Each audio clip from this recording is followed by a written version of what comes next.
Então, olá de novo. Essa é a segunda parte do vídeo sobre o período dos festivais. A gente continua agora.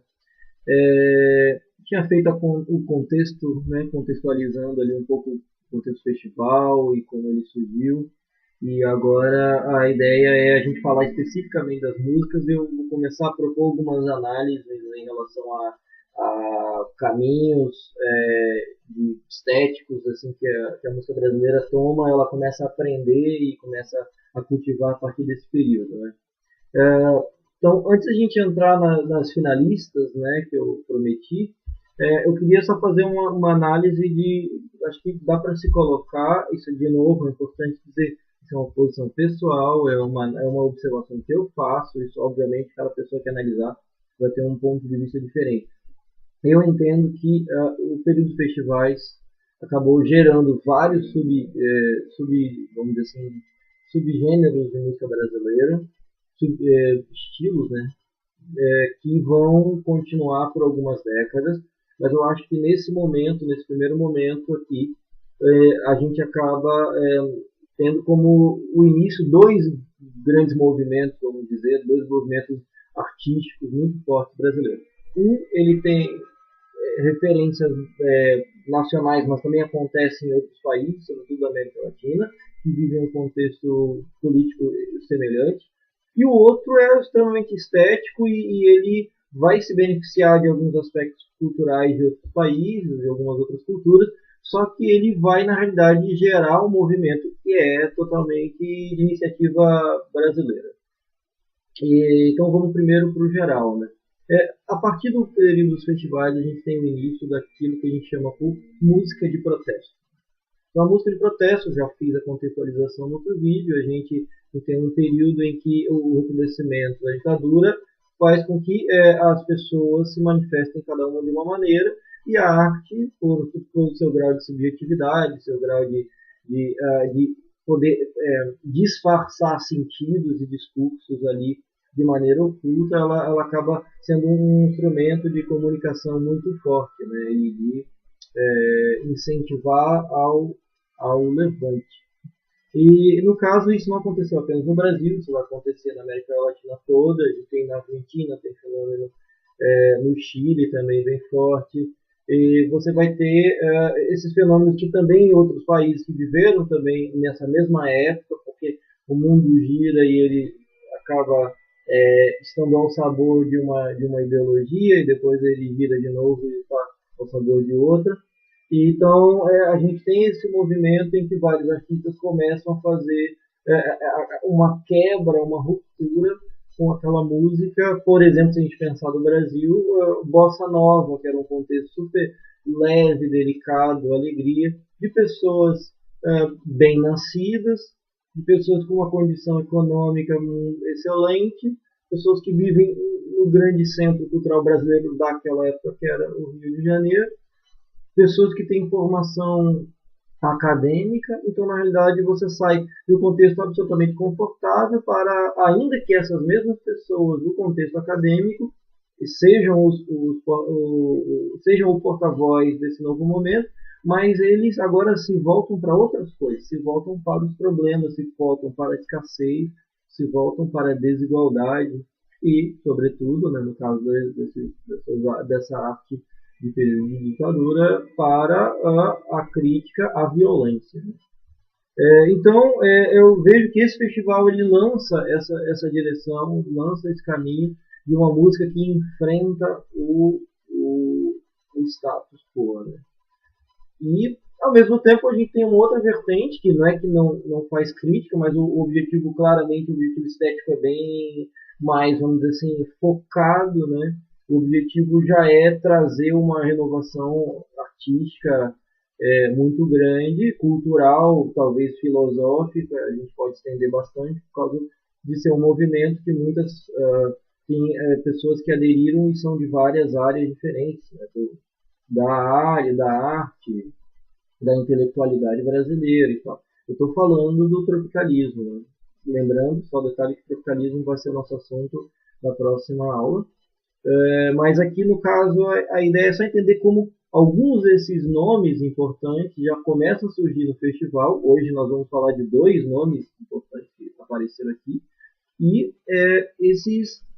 a gente, poxa, hoje começa a observar como acontece um redescobrimento estético mesmo, estilístico na música brasileira, onde a ideia é um movimento de juntar referências exteriores, engolir isso e construir uma coisa nova, que vai lembrar, obviamente, um pouco aquele movimento, né, dos modernistas brasileiros, a partir da semana de 22, né, em São Paulo, que era o movimento, sobretudo, das artes plásticas, que teve a participação de música, teve a participação de poetas, de alguns artistas, e onde um dos grandes objetivos é você olhar para dentro, é você trazer o olhar, tirar ele do contexto urbano e trazer para o interior.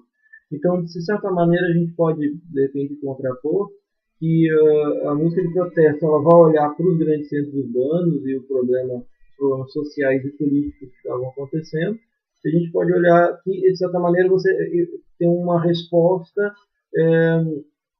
também de olhar para dentro, pensando mais no seu interior, em seu aspecto cultural, nas raízes folclóricas, mas de uma maneira não só para dentro, como também para dentro do Brasil e para fora do Brasil ao mesmo tempo. Então, são 2 faces aí que contribuem diretamente para a criação desse tropicalismo, e eu estou me dando a liberdade de chamar de pré-tropicalismo aqui essas músicas que já aparecem aqui no Festival de 67, né, esse movimento que vai continuar depois pelos próximos anos. Né. E pode-se dizer que é o primeiro movimento pós isso que se deflagra mesmo, né, pós o período dos festivais, né, durante e pós. Né. Então, assim, vamos direto para as músicas agora, então, vou reler aqui a sequência. A gente teve como vencedora do festival do ano de 1967, Festival da Record, em São Paulo, Ponteio, Dia do Lobo e Capinã.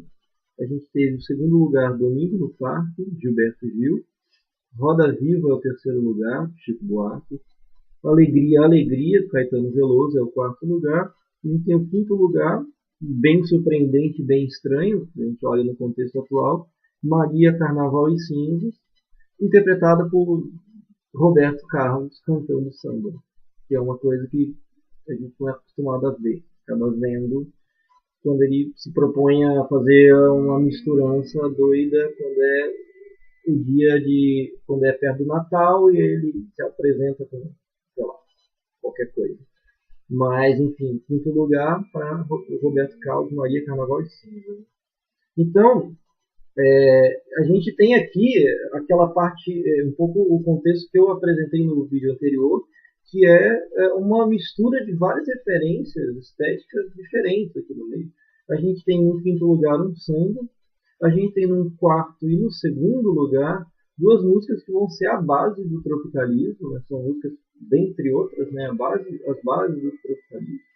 Você tem uma música de protesto, claramente, que é do Roda Viva, do Chico Buarque, e você tem uma música que faz uma referência super para interior, super poética, que é Ponteio, que é a vencedora. Talvez a que junta menos polêmica, talvez a menos agressiva aos ouvidos e às mentes na época, talvez. Embora seja uma música densa, né, forte mesmo. Não é que com o tempo, o Gilberto Gil, Chico, Caetano e o próprio Roberto Carlos, eles acabaram virando grandes expoentes e continuam aparecendo com uma relevância muito grande, cada um no seu público, no seu segmento. Mas e o Edu talvez não conseguiu dar sustentação, e aí a gente não tem tanto destaque quanto no caso dessa época ele recebia, e essa é uma obra sensacional, né? Eu gostaria particularmente de falar das 4 primeiras, assim, né?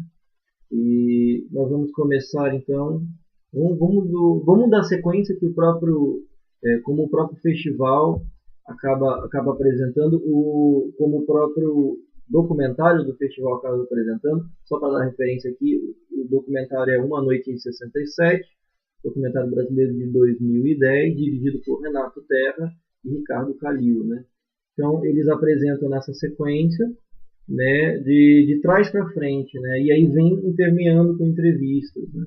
Então, a gente tem aqui Alegria, Alegria, em quarto lugar. Né? Então, um pouquinho da letra. Caminhando contra o vento, sem lenço, sem documento, no sol de quase dezembro, eu vou. A construção dessa obra, ela já vem, antes de pensar em letra, ela já é uma coisa que chamou bastante atenção na época, por causa do contexto da inserção de guitarras elétricas. Isso é uma coisa que estava chegando, era uma influência que o Caetano estava gostando bastante naquela época, e começou a trazer, dentre outros, né, até o grupo que o acompanhou, era um grupo argentino, né, que tocou junto com ele, e isso deu um alvoroço, um burbuliço todo. E essa música, nesse contexto, ela começa a apresentar essa ideia de simbolismos e não uma narrativa que não é necessariamente clara, e ela não objetiva ser clara, ela apresenta vários elementos, e você vai na mente juntando esses vários elementos. Você pensa no sol, você pensa nas bancas de revista, você pensa no jornal, você pensa em si, você pensa na sensação coletiva, individual. Você é tomado por várias sensações, e a ideia não é produzir uma narrativa clara, e isso é justamente uma das características importantes que vão ser levantadas no período do tropicalismo, né? E é uma música que chama a atenção, como eu falei, pela questão das guitarras, não só por isso, mas também tem alguns acordes, né? Ou seja, a harmonia, ele traz alguns elementos bem destacados na época. Os 3 primeiros acordes da introdução da música, ele já propõe um desenho bem original, um caminho bem original, e isso até o próprio no documentário, o próprio Caetano, ele analisa como isso chamou atenção e como ele achava um barato isso. Né? Então tem esse impacto harmônico, tem esse impacto de instrumentos, tem esse impacto de uma letra super doida, e uma música que ela trabalha em direção ao clímax, e uma construção sensacional.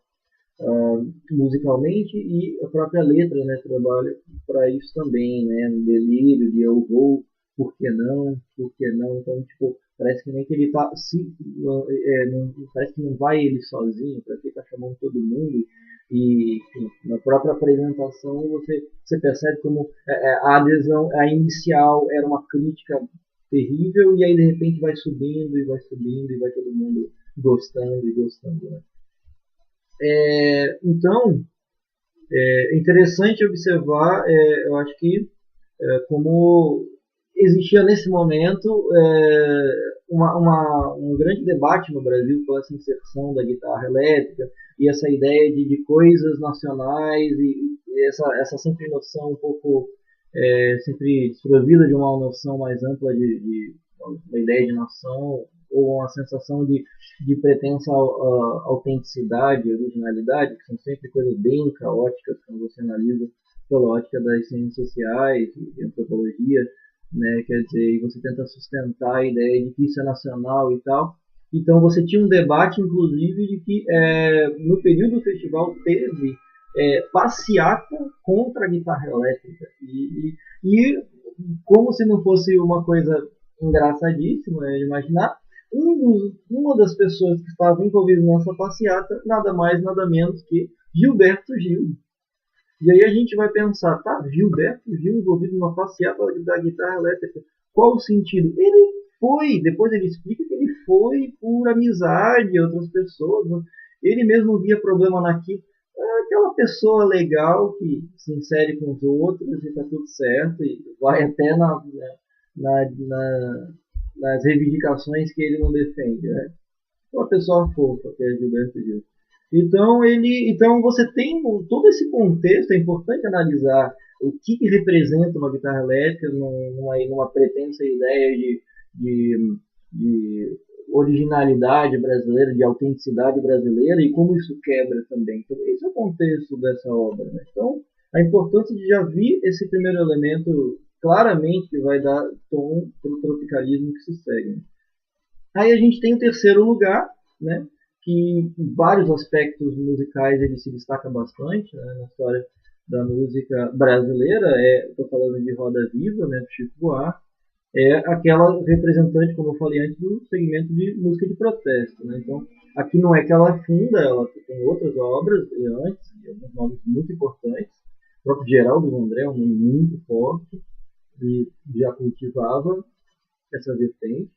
Mas você tem uma música que começa com: tem dias que a gente se sente como quem partiu ou morreu. A gente estancou de repente, ou foi o mundo então que cresceu. A gente quer ter voz ativa, no nosso destino mandar, mas eis que chega a roda viva e carrega o destino para lá. Então, uma música que já dá a base dos elementos que a música de protesto vai usar, ou seja, subjetividade, capacidade de aglutinar duplo sentido. Né? Então, você fala da roda viva e todo mundo fica imaginando o que é essa roda viva, e ela não é claramente transmitida, ela não é diretamente transmitida, mas ela acaba sendo claramente transmitido, né? E todo o poder de um discurso que ele, não sendo dito literalmente, ele acaba às vezes tendo um poderio até muito maior, né? Destaques para essa música, além da letra sensacional, né?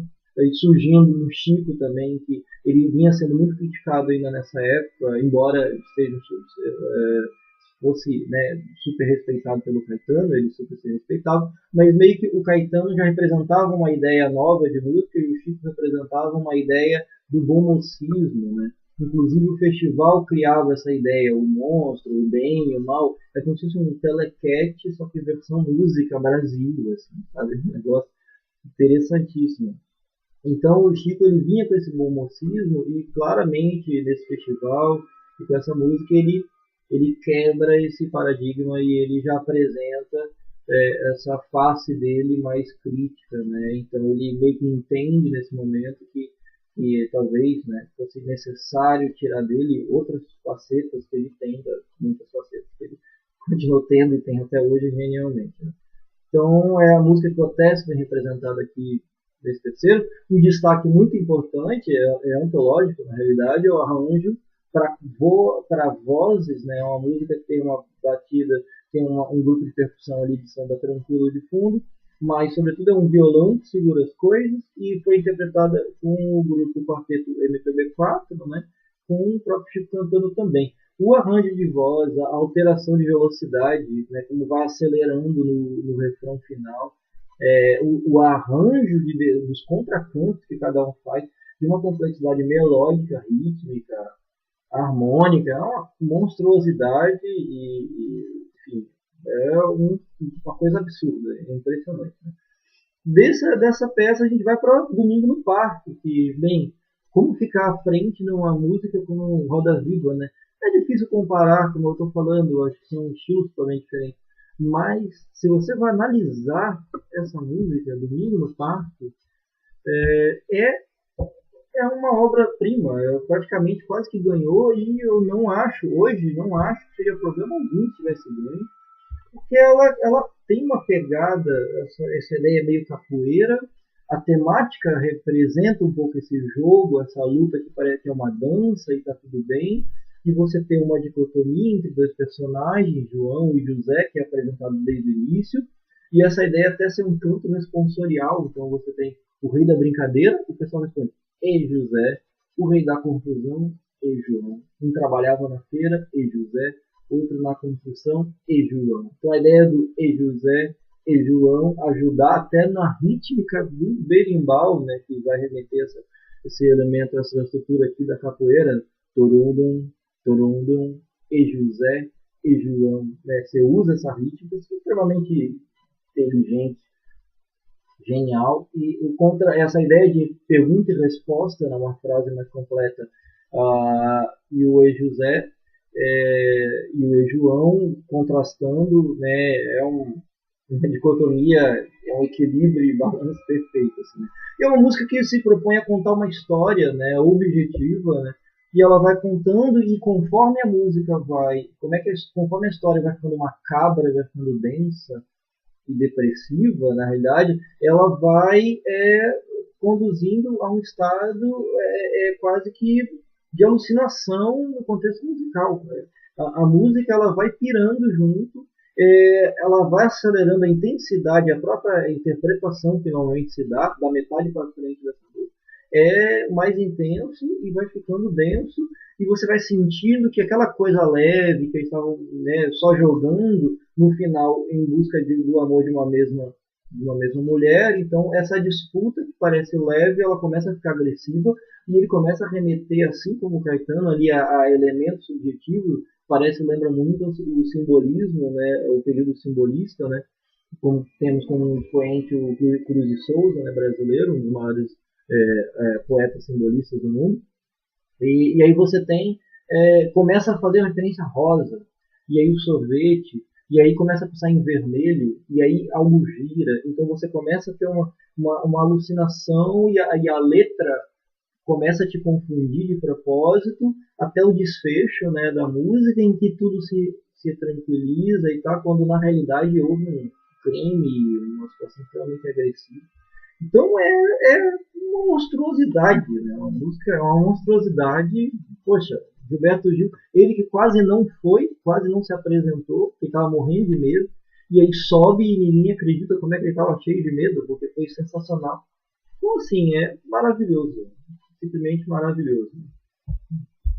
Aí a gente tem, enfim, a vencedora, né? A vencedora provavelmente, sei lá, aquela peça que ela reúne uma riqueza poética absurda. Isso já é uma característica do Capinã, né, que era um poeta. Ele traz essa pegada mais interior, essa pegada de viola, faz essa referência a um contexto mais de ruralismo, uma ideia do Brasil para dentro, essa referência que eu falava antes do modernismo, como se fosse uma nova visão do modernismo.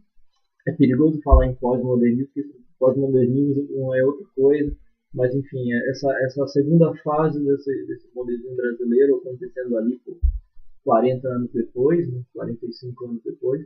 Enfim, uma música que ela começa num tom de galope, um tom de corrida. Parece que as coisas são apressadas e existe um senso de urgência, né? Era um, era dois, era 100, era o mundo chegando e ninguém que soubesse que eu sou o violeiro, que me desse o amor ou o dinheiro. Era um, era dois, era 100, vieram para me perguntar, ou você de onde vai ou de onde vem, diga logo o que tem para contar. Então você tem uma coloquialidade que aparece bastante aqui, que é tipo quando você está tentando descrever um uso é, poético do discurso mais do interior, né? Do ou você para contar, até a letra aprende o acento para contar, né? Então, e essa música vai se metamorfoseando. Outra característica que parece que é padrão, né, nas finalistas, são músicas que vão sempre gerando clímax, né, até o ponto que ele vai crescendo e chega no fim e diz: quem me dera agora eu tivesse a viola para cantar. Então, a outra característica genial é como aí é puro talento do Edu Lobo, como ele consegue pegar uma poesia, você imaginar já o ritmo dessa poesia, ele beneficia como se ele vestisse a poesia do ritmo da música, né? Então, eu falando a letra já dá vontade de seguir o ritmo que ele fez, né? Quem me dera agora eu tivesse a viola para cantar. Olha só. Quem me dera agora eu tivesse a viola para cantar. Já está totalmente a rítmica aí totalmente vestida, né? Vestindo, né, totalmente a letra, né, e os acentos e a prosódia e todo o conjunto de acentuação interna da frase. Então, assim, é uma obra de uma poética sensacional, que se coloca num contexto que as outras músicas dessa final não se colocavam, e também uma obra-prima, né?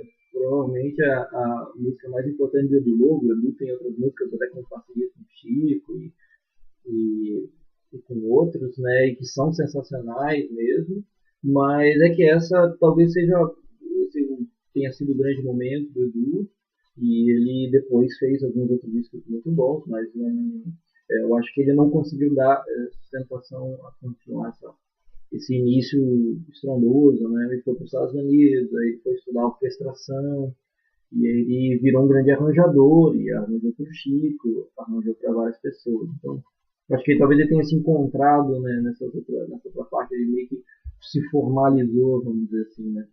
E, enfim. Então é muito interessante observar pelo enfoque dessas finalistas como o Brasil apresenta caminhos musicais diferentes. Isso nós estamos falando dessas finalistas, a gente tem poderia pegar os outros festivais, você já tem Elis Regina aparecendo, você já tem Milton Nascimento aparecendo.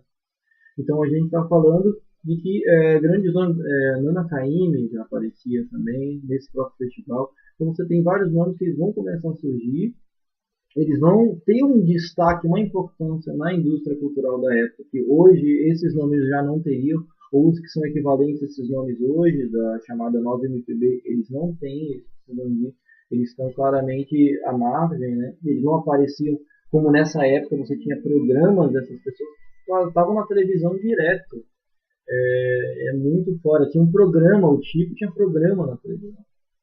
O Caetano aparecia toda hora. Você ainda até, vamos dizer, até o comecinho da década de 80, você tem especiais, vários especiais, né? Especial de Djavan, especial Milton. Então é um negócio que é normal, né? Quer dizer, a indústria acreditava nesses nomes e dava esse destaque, mantendo ela paralela ao mainstream, né? Mantendo paralela à música dita comercial e está todo mundo feliz, né? Ocorre que agora houve sumiu totalmente essa, essa música, vamos dizer assim, do rótulo da MPB, dos grandes meios de comunicação. Eles se fecharam totalmente contra isso e agora a gente vive graças à internet para poder encontrar maneiras, são artistas alternativos, vamos chamar assim, né, mais ou menos. Então, eu acho que a gente, né, acho que deu para ter uma ideia boa dessas músicas finalistas desse festival. Eu espero que tenha ficado claro alguns elementos.